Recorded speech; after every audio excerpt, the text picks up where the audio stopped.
शंकर जी भगवान की जय। सोमवार व्रत की कथा।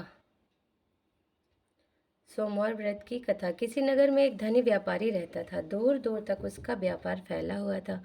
नगर के सभी लोग उस व्यापारी का सम्मान करते थे। इतना सब कुछ संपन्न होने के बाद भी वह व्यापारी बहुत दुखी था, क्योंकि उसका कोई पुत्र नहीं था, जिस कारण अपने मृत्यु के पश्चात व्यापार के उत्तराधिकारी की चिंता उसे हमेशा सताती रहती थी। पुत्र प्राप्ति की इच्छा से व्यापारी प्रत्येक सोमवार भगवान शिव की व्रत पूजा किया करता था और शाम के समय शिव मंदिर में जाकर शिव जी के सामने घी का दीपक जलाया करता था। उसकी भक्ति देखकर माँ पार्वती प्रसन्न हो गई और भगवान शिव से उस व्यापारी की मनोकामना पूर्ण करने का निवेदन किया। भगवान शिव बोले, इस संसार में सबको उसके कर्मों के अनुसार फल की प्राप्ति होती है। जो प्राणी जैसा कर्म करते हैं उन्हें वैसा ही फल प्राप्त होता है।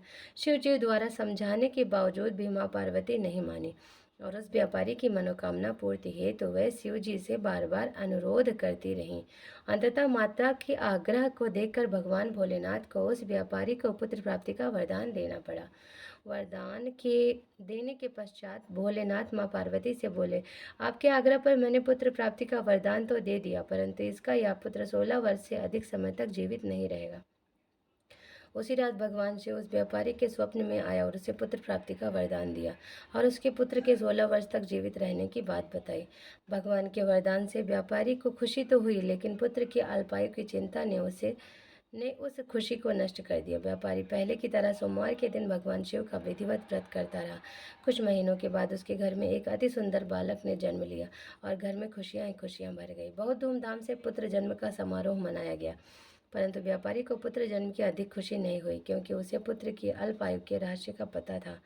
जब पुत्र 12 वर्ष का हुआ तो व्यापारी ने उसे उसके मामा के साथ पढ़ने के लिए वाराणसी भेज दिया।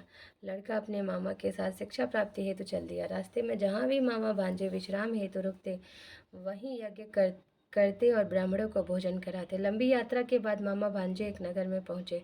उस दिन नगर के राजा की कन्या का विवाह था, जिस कारण पूरे नगर को सजाया गया था। निश्चित समय पर बारात आ गई, लेकिन वर का पिता अपने बेटे के एक आंख के काना होने के कारण बहुत चिंतित था। उसे भय था कि इस बात का पता चलने पर कहीं राजा विवाह से इनकार न कर दे, इससे उसकी बदनामी भी होगी। जब वर के पिता ने व्यापारी के पुत्र को देखा तो उसके मस्तिष्क में एक विचार आया। उसने सोचा, क्यों ना इस लड़के को दूल्हा बनाकर राजकुमारी से विवाह करा दूं। विवाह के बाद इसको धन देकर विदा कर दूंगा और राजकुमारी को अपने नगर ले जाऊंगा। वर के पिता ने लड़के के मामा के साथ इस संबंध में बात की। मामा ने धन मिलने के लालच में वर के पिता की बात स्वीकार कर ली। लड़के को दूल्हे का वस्त्र पहनाकर राजकुमारी से विवाह करा दिया गया। राजा ने बहुत सारा धन देकर राजकुमारी को विदा किया। शादी के बाद लड़का जब राजकुमारी के साथ लौट रहा था तो वह सच नहीं छिपा सका और उसने राजकुमारी की ओढ़नी पर लिख दिया, राजकुमारी, तुम्हारा विवाह मेरे साथ हुआ था। मैं तो वाराणसी पढ़ने के लिए जा रहा हूँ और जब तुम्हें जिस नवयुवक की पत्नी बनना पड़ेगा वह कान्हा है। जब राजकुमारी ने अपनी ओढ़नी पर लिखा हुआ पढ़ा तो उसने कान्हे लड़के के साथ जाने से इनकार कर दिया। राजा को जब ये सब बातें पता लगी तो उसने राजकुमारी को महल में ही रख लिया।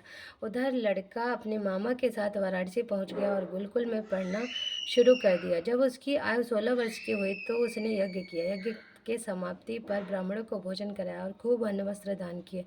रात को वह अपने शयन कक्ष में सो गया। शिव के वरदान के अनुसार शयनावस्था में उसके प्राण पखेरु उड़ गए। सूर्योदय पर मामा मृत भांजे को देखकर रोने पीटने लगा। आसपास के लोग भी एकत्र होकर दुख प्रकट करने लगे।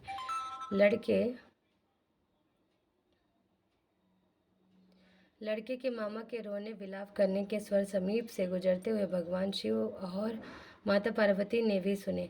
माता पार्वती ने भगवान से कहा, प्राणनाथ, मुझे इसके रोने के स्वर सहन नहीं हो रहे हैं। आप इस व्यक्ति के कष्ट को अवश्य दूर करें। भगवान शिव ने माता पार्वती के साथ अदृश्य रूप में समीप जाकर देखा तो भोलेनाथ माता पार्वती से बोले, यह तो उसी व्यापारी का पुत्र है जिसे मैंने 16 वर्ष की आयु का वरदान दिया था। इसकी आयु पूरी हो गई है। माँ पार्वती ने फिर भगवान शिव से निवेदन कर उस बालक को जीवन देने का आग्रह किया। माता पार्वती के आग्रह पर भगवान शिव ने उस लड़के को जीवित होने का वरदान दिया और कुछ ही पल में वह जीवित होकर उठ बैठा। शिक्षा समाप्त करके लड़का मामा के साथ अपने नगर की ओर चल दिया। दोनों चलते उसी नगर में पहुंचे जहां उसका विवाह हुआ था। उस नगर में भी यज्ञ का आयोजन किया। समीप से गुजरते हुए नगर के राजा ने यज्ञ का आयोजन देखा और उसे तुरंत ही लड़के और उसके मामा को पहचान लिया। यज्ञ के समाप्त होने पर राजा मामा और लड़के को महल ले गया और कुछ दिन उन्हें महल में रखकर बहुत सा धन वस्त्र आदि देकर राजकुमारी के साथ विदा किया। इधर भूखे प्यासे रहकर व्यापारी और उसकी पत्नी बेटे की प्रतीक्षा कर रहे थे। उन्होंने प्रतिज्ञा रखी थी कि यदि उन्हें अपने बेटे की मृत्यु का समाचार मिला तो दोनों अपने प्राण त्याग देंगे। परंतु जैसे ही उसने बेटे के जीवित वापस लौटने का समाचार सुना तो वह बहुत प्रसन्न हुआ। वह अपनी पत्नी और मित्रों के साथ नगर के द्वार पर पहुंचा। अपने बेटे के विवाह का समाचार सुनकर पुत्रवधू राजकुमारी को देखकर उसकी खुशी का ठिकाना न रहा। उसी रात भगवान शिव ने व्यापारी को स्वप्न में आकर कहा, हे सृष्टि, मैंने तेरे सोमवार के व्रत करने और व्रत कथा सुनने से प्रसन्न होकर तेरे पुत्र को लंबी आयु प्रदान किया। पुत्र की लंबी आयु जानकर व्यापारी बहुत प्रसन्न हुआ। शिव भक्त होने तथा सोमवार का व्रत करने से व्यापारी की सभी मनोकामनाएं पूर्ण हुई। इसी प्रकार जो भक्त सोमवार का विधिवत व्रत करते हैं और व्रत कथा सुनते हैं उनकी सभी इच्छाएं पूर्ण होती। बोलो नौ दुर्गा मैया की जय, बोलो शंकर भगवान की जय, बोलो सब देवी देवताओं की